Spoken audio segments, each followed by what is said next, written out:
Welcome back to another episode of BHAW Radio. I'm your host, Brian Rowan. This is episode 105. We got Coach Ward on the show tonight. Welcome, Coach Ward. Dude, it's good to see you again. I mean, it's been a long time, and just by the looks of things, it seems like a lot has changed since our last episode. It's been way too long. We've got a lot of Army wrestling things to talk about, but I just want to say that you look great. Something about you is a little bit different, but you look and you sound great, and excited to be back here again. Well, for all the listeners there listening on Spotify or Apple Podcasts, I shaved my head. It was time for it to go. I was living on a prayer for a while. But if you're watching on YouTube, you may want to shift over to YouTube because it's looking pretty good. It's starting to blend in a little bit. I mean, if you're on Spotify, just take our word for it. When he says he shaved his head, he shaved his entire head. Like, he didn't get, the new cadet buzz cut. I mean, we went all the way down. We are shiny. Yes. Cue ball. This is Brian Cue Ball Rowan, and you make it look good. I mean that. Thanks. If I had an earring, I could go for Mr. Clean. I wouldn't do that. I think I think where you're at right now is the sweet spot. I wouldn't push your luck anymore. So it's good, man. But yeah, when was our last episode? It had to be sometime back in the spring, right? Yeah, I mean, it was the NCAA recap episode. So we've done a couple. Coach Blythe came on, and so we've had some updates. So it's not like the fans haven't known what's going on. We did a graduation episode with the captains, but really from a summer perspective, we're we haven't done one. So we've got a lot to cover. Cool. Well, let's get into it. I'm looking forward to it. Hope the listeners are ready for like a 2-hour episode tonight.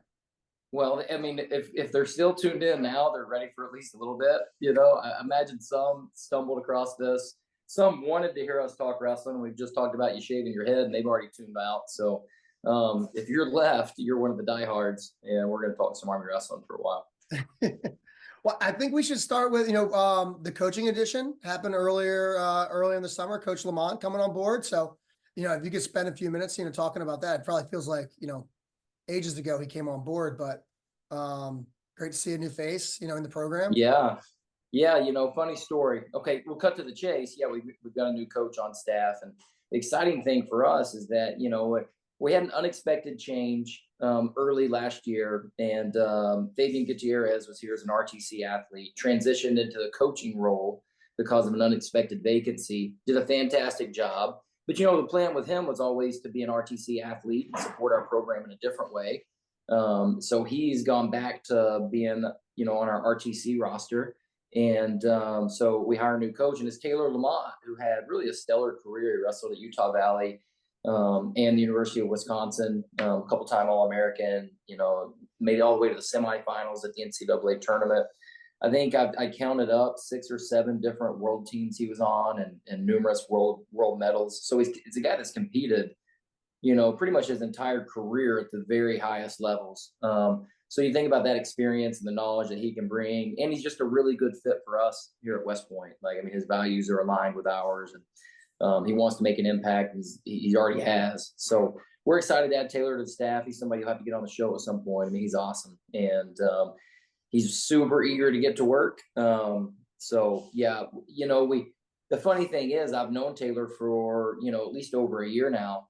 We've had some conversations about, hey, if anything ever opened up, we'd love to talk to you more about maybe joining the staff. And things finally worked out. He was in the Olympic trials this past April, and heck of a tournament. I think he ended up finishing 4th at the Olympic trials, just short of his goal of making the Olympic team, but very respectable, and transitioned into coaching full-time now. And what better place to launch your career? We're lucky to have him. So Taylor LaMont, assistant coach on staff. So now, it's me, obviously. We've got Scott Green, my associate head coach, and Taylor LaMont and Steve Blythe on staff. Jeff Brees is still with us as the director of wrestling development. And then we have, our interns for this semester, Tanner Craig and Ben Pazook.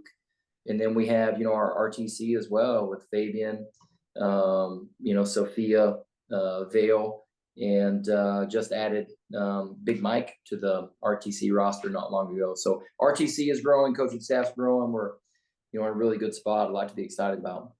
Yeah, that's. I was just going to ask about the new addition of Big Mike or Mike Rogers.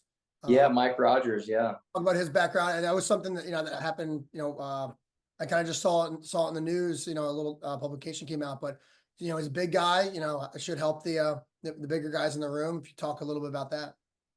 Yeah, I mean, I think he helps everybody in the room because he's a really good personality to have, and he's got a wealth of experience. And whether you weigh 260 pounds or whether you weigh 120 pounds, wrestling's wrestling, and good people with good work ethic, or that's across all weight classes. That's what you want. So he can help everybody just having him around. But yeah, I mean, he's known Coach Green since his high school days, and Mike has been training at the Nittany Lion Wrestling Club for a while. His wife training there as well. She's a real high level wrestler. And but he wrestled for Coach Green in high school at Wyoming Sim. So really? there's there's the connection. And then he went on and did his time wrestling in college, and now he's out. And he kind of came by with us last year and trained a little bit with our RTC, but now we just wanted to add him to our roster full time because it's been so beneficial happening. So I think he was in our room today. And they're training with some guys. So yeah, it's really good to have him. And we're excited for the RTC to continue to grow. And we're not done yet. We have more plans with the RTC. So that's something that fans have to stay tuned about. But like I said, we're in a good spot as a program, full staff, RTC growing, and and it's all for the benefit of the guys on the team.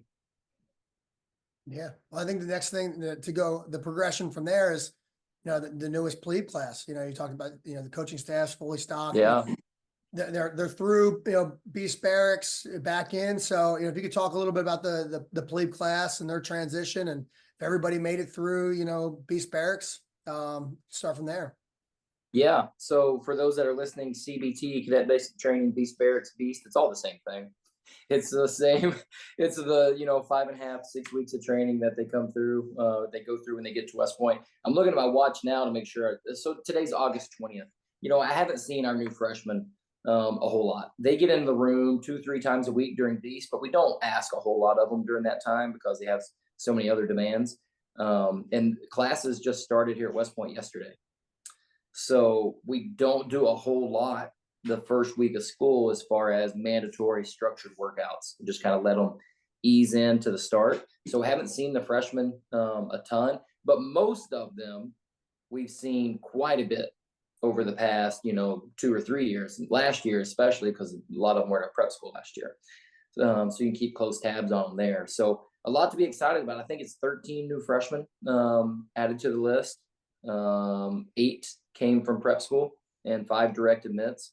I'm not going to run through all 13 and bore everybody about, telling everybody's story. I'll just say I would fully expect, just like last year, a few freshmen to step in and shake things up and make immediate impact in the program. So I'm excited about it. They're eager to work, and they're really mature. For our West Pointers out there listening, which is probably most people, this is a pretty cool fact. So there were 3 male new cadets, 3 guys that got a 600, a perfect score on the ACFT during Beast. All 3 of them are wrestlers. And so that was it. Out of the 1,100 in Beast, only 3 males, 1 female got a 600 on the ACFT, and all 3 of them were wrestlers who were at the prep school last year. So kind of validation for the job Coach Brees is doing, and validation for the prep school. And it's no surprise that these wrestlers can do it. They're all big guys too. The smallest is 184. One of them's a heavyweight. Brady Colbert scored a 600. He ran like an 11-minute 2-mile or something like that.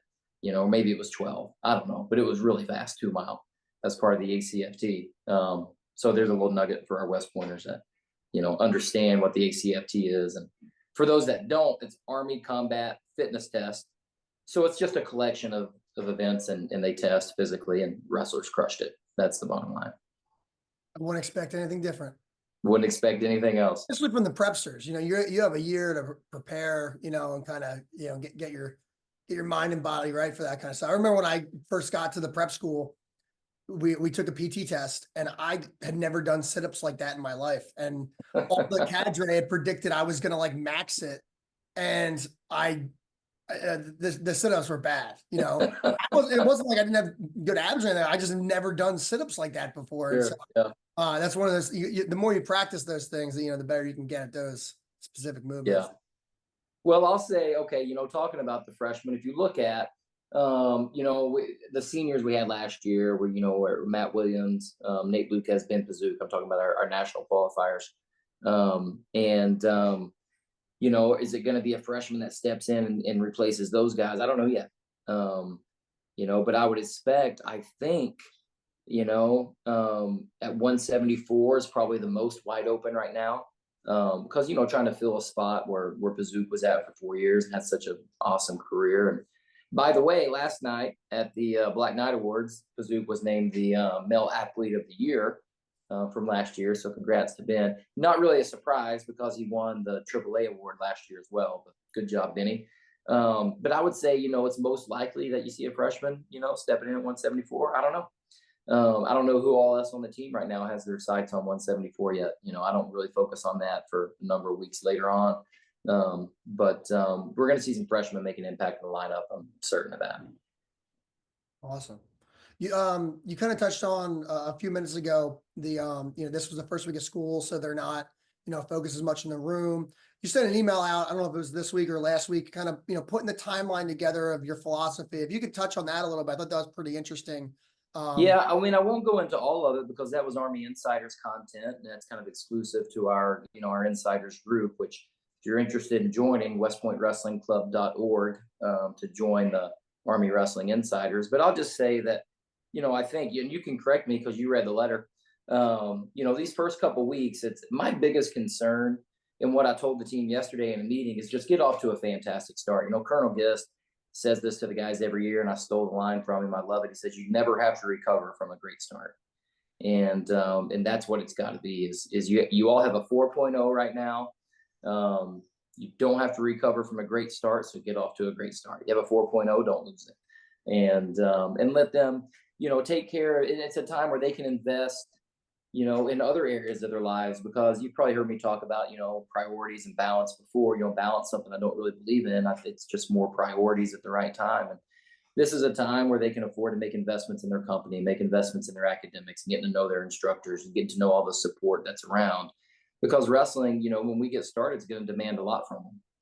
And what I tell them is, look, you need to have your life in order outside of the wrestling room so that you can be your best in the wrestling room. And it's no different for us as coaches. Like, I need to have my life in order so I can be a great coach for them. If my life is a mess outside of the wrestling room, I can try to control it and I can hold on for a little while in the wrestling room, but eventually, it all trickles in and everything's a carryover. And so just focusing on having everything in order as much as you can so that when it comes time to go full in on wrestling, there's no distractions and you have everything in order and you can be the best that you need to be in the wrestling room. It's a good philosophy. Yeah. That's I hope the guys are taking advantage of it. This is it's a crazy time. This getting started wish I had that advice, or I wish I had taken that advice early on. Yeah, I mean, just because I give the advice doesn't mean everybody takes it. But it's more about like I'm probably I would say matured. I've definitely changed in the way I think about it. And we're not trying to just crush them, that first week of school anymore. So maybe in my younger days I would have done that, but I don't know if it's wisdom or laziness or what, but we kind of back off. Well, early on in the year, we kind of back off now. But I mean, when we get into training, like the guys are still training, the room's full today. When we get into full-time, team training, we're going hard. And so let's make sure everything's in order first. Is it right now? Do they kind of like request, coaches like, hey, I want to work on these things and like set up appointments with you guys, or like, how's that? Yeah, exactly right. Yeah. And they're lifting too. I mean, the freshmen had a lift today and that was mandatory. So I say we're not doing a ton of mandatory workouts, but it was a lift for an hour. Go meet the strength coach, get to know the program, know where the weight room is, these things, they're brand new. So, but yeah, that's exactly right. The athletes should be reaching out to coaches. Hey, let's get a session in at whatever time you have today. And like I said, the room's full. The coaches are in there working out with guys and putting them through workouts. So that's how it should be done. Can you tease any of the schedule that's aligned yet for the year? And I think most fans that are watching this have heard about, you know, the throwdown of the Yorktown, but you know, if you want to talk a little bit about that and then some other, you know, other events, you know, in the schedule so that people can mark their calendars and start making travel arrangements.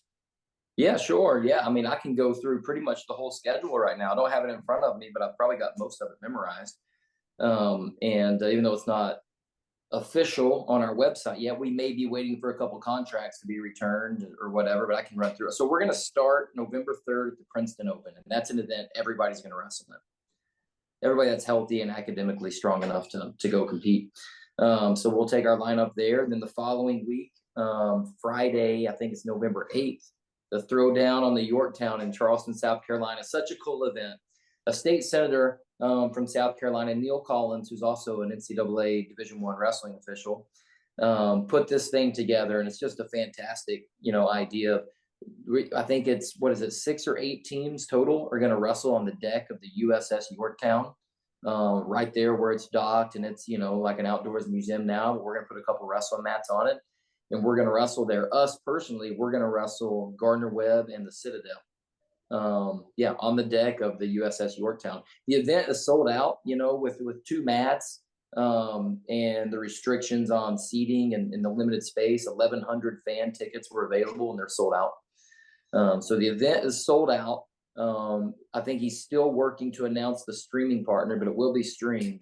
But even, you know, if you're in the area and you can't make it on the boat, we're going to have, you know, a social before and after there. So Army Wrestling alums, supporters of the program, and we want to see everybody there. So, but that's a really cool event, you know, wrestling there. And then after we leave that event, it's a quick turnaround. We're going to send some to the Journeyman Round Robin, which we've always gone to. It won't be probably the same group that competed at the Yorktown. It will be, you know, a separate group, but they'll wrestle at the Journeyman Round Robin. And then I think it's the weekend of November 18th-ish, something like that. We're going to go to Buffalo, and we're going to wrestle dual meets against Buffalo and Purdue. So that'll be really cool road trip. We wrestled Purdue last year. Okay effort, not our best. They're a good team.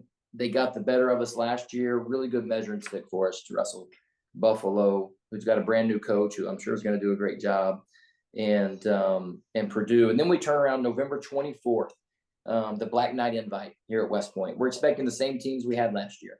So November 24th here at home, the Black Knight Invite. It's the day after the Notre Dame football game, which is at Yankee Stadium. So that'll be, you know, a fun weekend. If people want to go to the city, catch a football game at Yankee Stadium, come up, watch some of the best wrestlers in the country, you know, in our gym in Crystal Arena on November 24th. A great time for that. Let me fast forward. I can tell you the next 2 events of the first semester, and then we'll just kind of move on and won't spend too much more time on the schedule. This is another really cool one. December, I think it's the 6th, a Friday night, neutral location, St. Francis Howell High School in St. Louis, Missouri. We're going to wrestle the University of Iowa. So, you know, this isn't a Frank Popolizio event. He's the promoter that's putting it on. He called, hey, will you wrestle Iowa again there? I say no more. I want to wrestle them. We're in. We're going. And so we get to go out there and we get to wrestle the University of Iowa. That'll be a good one. We finish up our semester at Morgan State the night before the Army-Navy football game, which is in D.C. So it's as close as we could get.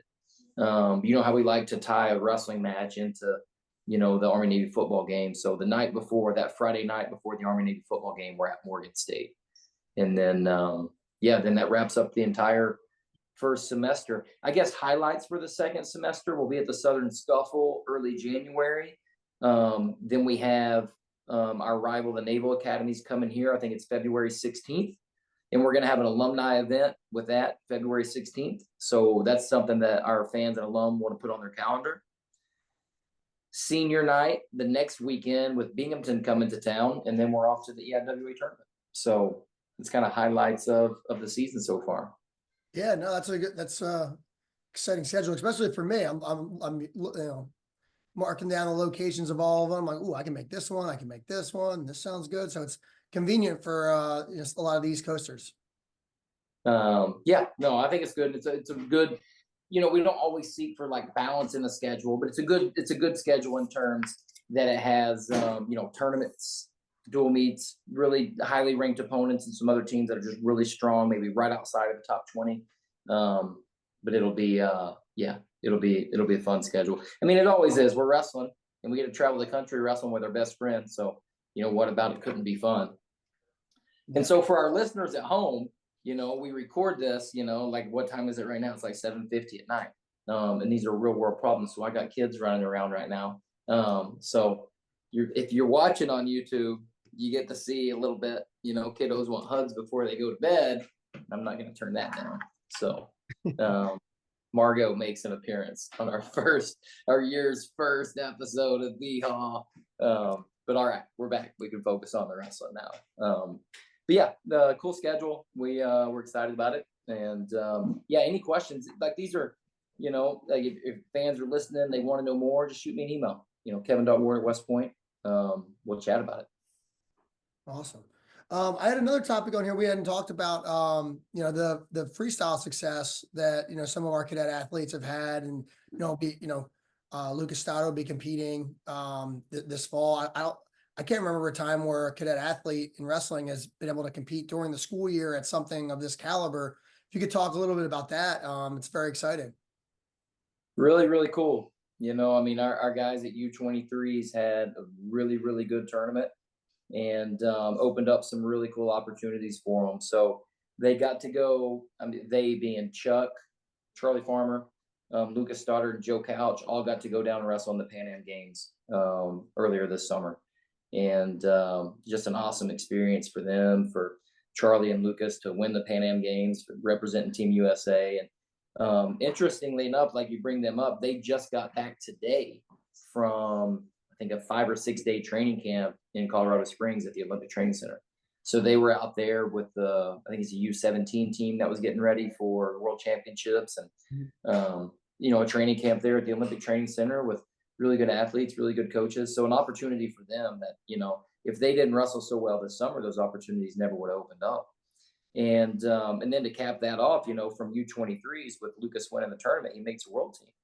And so he gets to wrestle this October in Albania, representing Team USA at the U23 World Championship. So what an incredible thing. I don't know if there has been a wrestler that's done that before. It's really special that he's able to do it. It's an awesome opportunity for him, and looking forward to him taking advantage of it and coming back from the World Championships with a medal. So, very cool. I will say, I'll just give credit where credit's due. One of the most, maybe the best athlete at West Point right now, a dual sport athlete named Bridget Duffy, who plays soccer and women's and lacrosse. She's playing with I think it's the U20 lacrosse team in Hong Kong right now. So she's playing for our national team in lacrosse. And so to have, a national team member in lacrosse, a national team member in wrestling, it's like proof to everybody out there that you can chase your dreams and be successful right here at West Point. So it's an exciting time. We love it. Yeah. I'm curious how the impact to like school and like being away, like, by the training camp leading up to it and the travel and all that stuff, at a normal Big Ten school, I'm sure, oh yeah, you can just, school, whatever. But I'm sure Lucas has got to be like, doing his assignments and doing everything on the road. I'm curious how that all kind of shuffles out. Well, they have a lot of people to thank. There's a lot of people that think these opportunities are really important. When you get a chance to, chase excellence, that's what you want to do. And people that are willing to work with us to make these opportunities happen. And if our guys weren't doing really well in the classroom and really well in all areas at West Point, these opportunities wouldn't be available. They just say no. We have a good reputation because, our guys are doing the right things and they're doing well in the classroom, so they can afford to, handle some work remotely. So we just, I guess the long story short there is we just have a lot of people to be thankful for, that are in our corners, here at the academy that help make these things happen. Mm-hmm. I guess outside of the Army wrestling news, Olympics just happened, we're able to catch some of that. There's also been some, rule changes, things coming out that we had some listener questions That's so, I guess we could start with Olympics. What are your thoughts on Yeah, I performance? mean, Leave it to watch. it is, yeah. What I mean, come on, man. I'm a wrestling coach. I watched all of it, and I loved it. It is, I mean, it's such high level wrestling, and the margins are thin. Um, I thought Team USA looked, really good. Obviously, everybody wants gold medals and more of them, but it's such a tough tournament, and the margins are so thin. But I mean, we look good. An interesting thing, I think it was the first time I watched and didn't see, like our American brain conditioning being a major advantage for us. So that was one thing, I didn't expect. And it's not because our guys aren't in great shape and don't wrestle really hard. It's just, I'm not sure why. Um, I'm not in a spot really, I'm definitely not going to critique the athletes out there in the arena. But I thought, like I'm a fan of wrestling. And so I like to watch, all the matches, as many as I can, even when it's not somebody in a USA singlet out there. So I love it. I mean, we've taken things from watching those matches that I'm like, man, what they're doing is so good in certain positions that we're studying and already incorporating some things into what we're teaching and how we're going to teach some things. So I watch it through that lens of how can we learn, how can we get better. You're watching the best wrestlers on planet Earth, and if they're doing things that work against the other best wrestlers in the world, then should probably take note. So I kind of watch it, just to be entertained and also to see how I can learn and get better. Mhm. When I watch the 65 kilos medal matches, I feel like I'm watching it at double speed. It's like these guys are just it's wild to see that the athleticism of that weight class. That was my takeaway. Yeah, yeah, it's wild. And I tell you, I was lucky enough to be able to go to London in 2012 and watch there, and just watching it in person and seeing that level up close. It's amazing. Like, I mean, we have a lot of really good wrestlers in the country, and obviously, guys that make the Olympic team are the best in the world. But watching a tournament like that up close, I mean, it's a different level. It's so much fun to watch. Yeah. So I guess switching gears a little bit, not necessarily rule changes, but some swift NIL kind of roster cap. A lot of rumors floating around about scholarships being increased at other schools, and how does that affect service academies and non Big 10 or Big 12 programs. Can you talk a little bit about that, like what and like what's coming down the grapevine from the coaching perspective? Or Yeah, I can talk about what I know, which is probably, a little bit. So, the NCAA has been just caught up in lawsuit after lawsuit after lawsuit. And the one that has, the biggest impact is this House versus NCAA. And House is a swimmer that was at Arizona State. It's their last name. It's not like the House Congress, it's House versus NCAA. But basically, it's both sides have agreed to a settlement that, to my knowledge, is yet to be approved by the judge, but very likely that it's going to happen.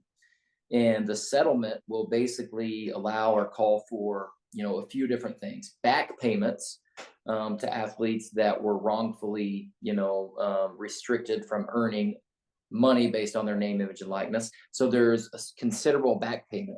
It's maybe like 1.5 billion for the last 10 years that goes out, that the NCAA is going to pay, I think, by withholding what they would normally distribute to the schools from the NCAA basketball tournament.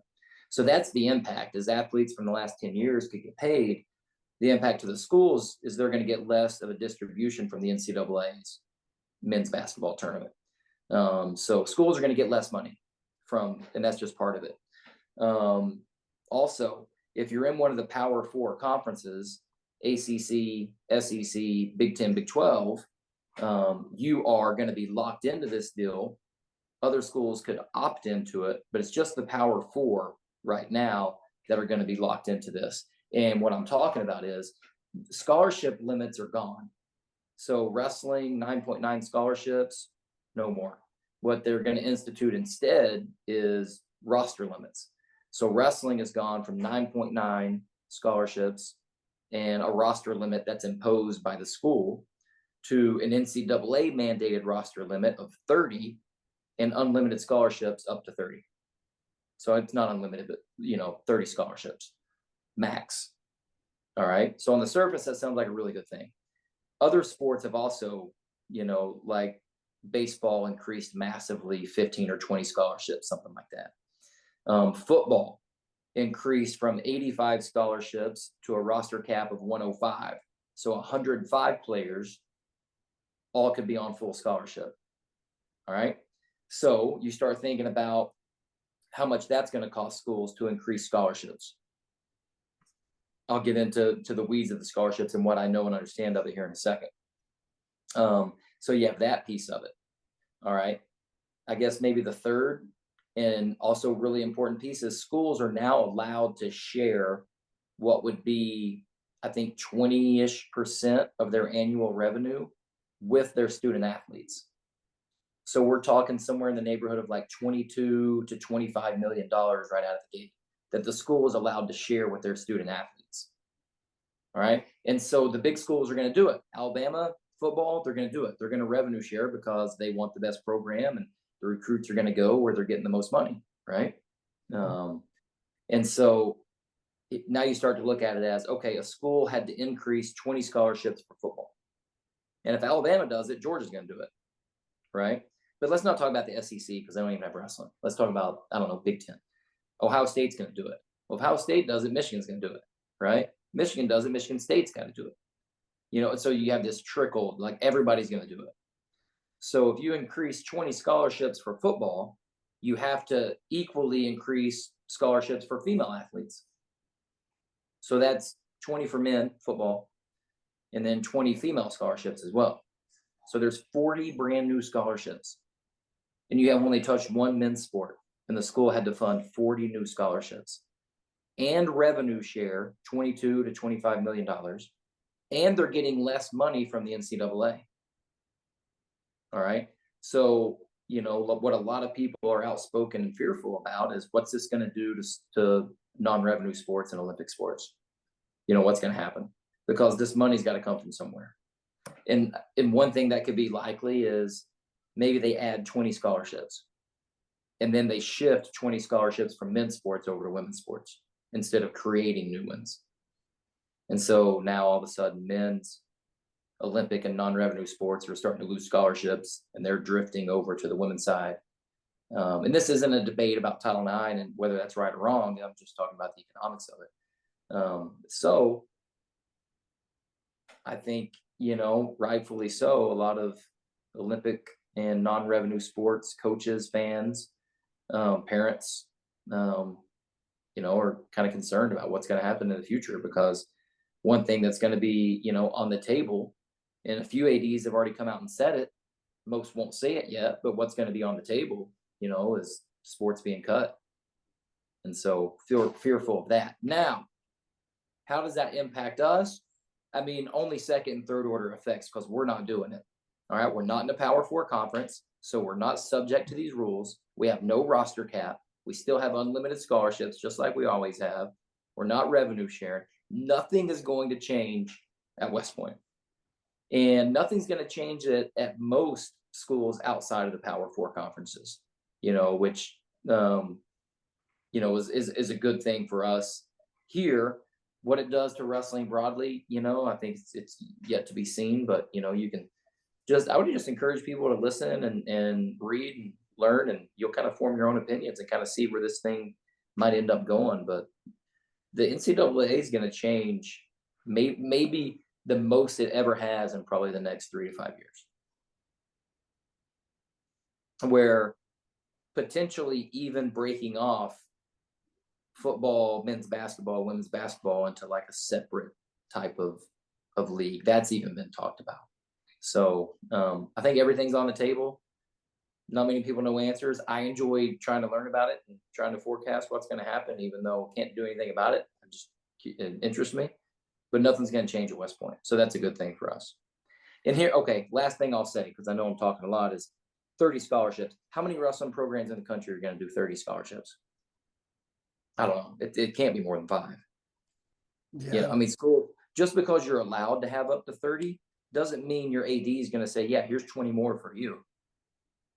You know, I mean, because these things on an athletic department in universities' books, I guess these athletic scholarships are an expense.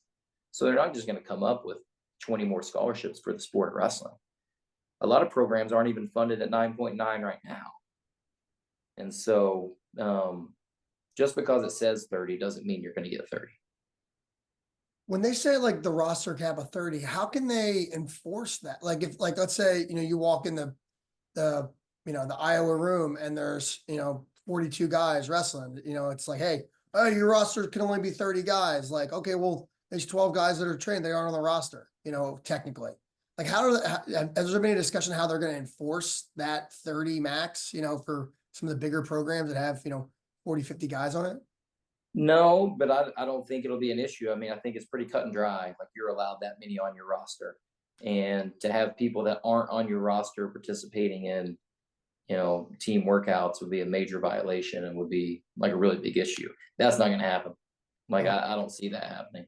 And if you're allowed a certain number of athletes, those athletes are the only ones that will be covered by, the protections of the university, the academic counseling, the healthcare, you name it.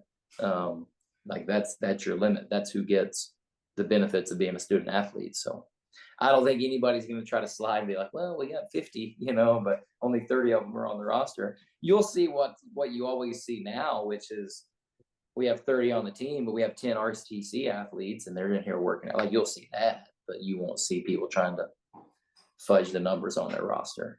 I don't think. Do you see this impacting recruiting at all, or have you thought about how does this change the way you go after certain athletes or approach them? So what's interesting is, yeah, of course you look at, okay, who do we recruit against the most? And are those schools that we recruit against going to have a bigger advantage? Is their scholarship limit going to go up? And it's pretty easy to say, yeah, okay, well now you're recruiting against everybody and they have 30 scholarships and they used to have 10. So it's going to be harder, but I just don't think a lot of schools are going to increase their scholarships by that much. I really don't. Not the ones that we recruit against the most. They won't. It will have an impact in some ways for sure. So we've thought about it, if everybody goes to 30, well, then that's, having 50 is less of an advantage, but I don't think that's going to happen, for the reasons I said earlier. But, right now, I don't think that much about how it's going to affect us. We're going to find out, but, I have some ideas, but until it plays out, I just don't know. Yeah. It's interesting, man. It seems like everything's changing so much in the NCAA and not. Yeah. I mean, and I'm a traditionalist. I still believe in college athletics is like, the values that athletics are supposed to teach, the value of competition, the value of being able to get a degree and change your life. And not that these kids shouldn't be able to make money if they have the opportunity to do it.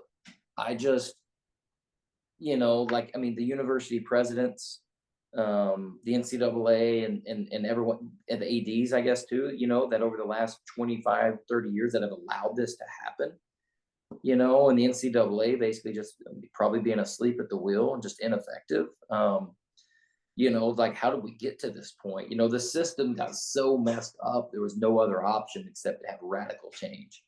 There was no Band-Aid you could put on it anymore.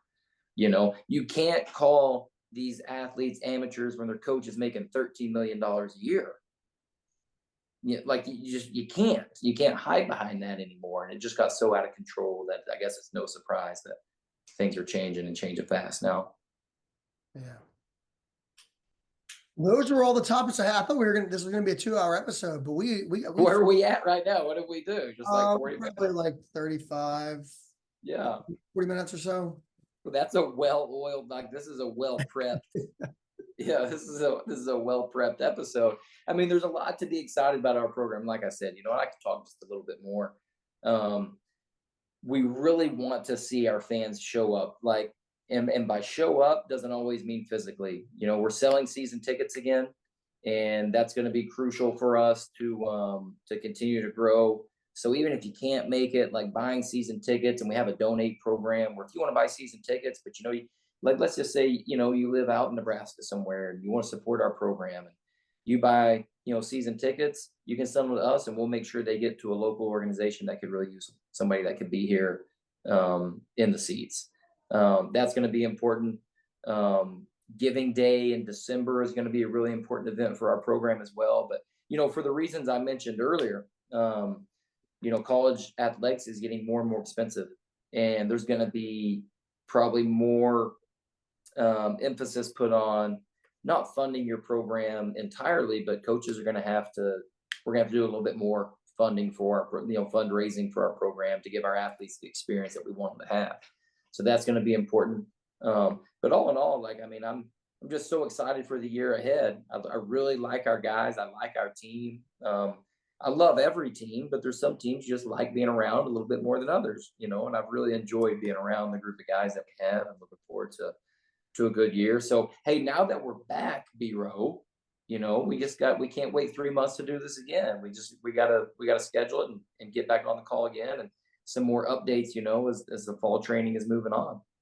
Yeah, I think we do an episode here in a couple weeks and kind of run through, the Plebe roster. We can go, you can go name by name and kind of run through the guys. I think some of the listeners would like to see who the new faces are in the room, and kind of go from there. I don't think, I think it's probably too early to go into, weight class by weight class, how guys are looking. Yeah. We'll get to that. If you don't even know who's, what weight class some of the guys are, it's that'd be hard to predict. But I think, we're gonna have weight class changes. I know that. Not everybody's gonna be the same weight class they were at last year. You saw with Philippowicz and Pazook last year that I'm not afraid to move weights during the middle of the season. We could do that. I've had some radical ideas. I just, one I've never implemented, but I've gone as far as to thinking all right, what if everybody wrestled one weight class up the first 4 weeks of the year? Let's just see, how they wrestle when they're one weight class higher. Because if you decide to go down, those matches don't count on your record anyway. The only matches that count are the ones at the weight class you're qualifying at. But anyways, the point is I'm not afraid to move people around in weight classes. With a 5-month season, it's okay to experiment a little bit. You don't have to get everything right every single time. You just want to be getting better. And so anyways, we'll have some weight class changes this year. And then we may have some more throughout the middle of the year. We'll have to see how the season goes, what the season brings, but I'm pumped for it. I'm fired up and looking forward to a great season. Yeah, I know. And I don't know what the weather was like at West Point today, but it was really cool down here in Pennsylvania. It felt like a fall morning. Like it was like almost the start of wrestling season. So when I woke up, I was like, man, fitting we're doing this podcast tonight. Yeah, I woke up, it was like 50 something degrees this morning. Yeah, it felt like the first morning of fall. And I was like, oh yeah, it gets you like you need to be either like when you wake up, you need to be doing one or two things. Like you need to be going to the woods or you need to be going to the wrestling room, when it starts to feel or I guess the golf course too. But no, it feels good. It's that time of year. The cadets are back in town and we're ready to rock. Awesome. Well, Coach, appreciate you coming on the show tonight. This is great, great update. And we'll be back here in a couple weeks. All right. We'll see everybody. Awesome. Listeners, thank you for tuning in. If you have any questions, feedback, let us know. BHAW. BHAW. Thanks for tuning in to the BHAW Radio Show. If you like what you heard, be sure to subscribe and leave us a 5-star rating on your favorite podcast platform. If there's something you'd like to hear on a future show, reach out to us on any of our social media, Instagram, Facebook, or Twitter. Or you can reach us at email, bhaw.radio@gmail.com. We'd love to hear your thoughts, and as always, go Army, be Navy.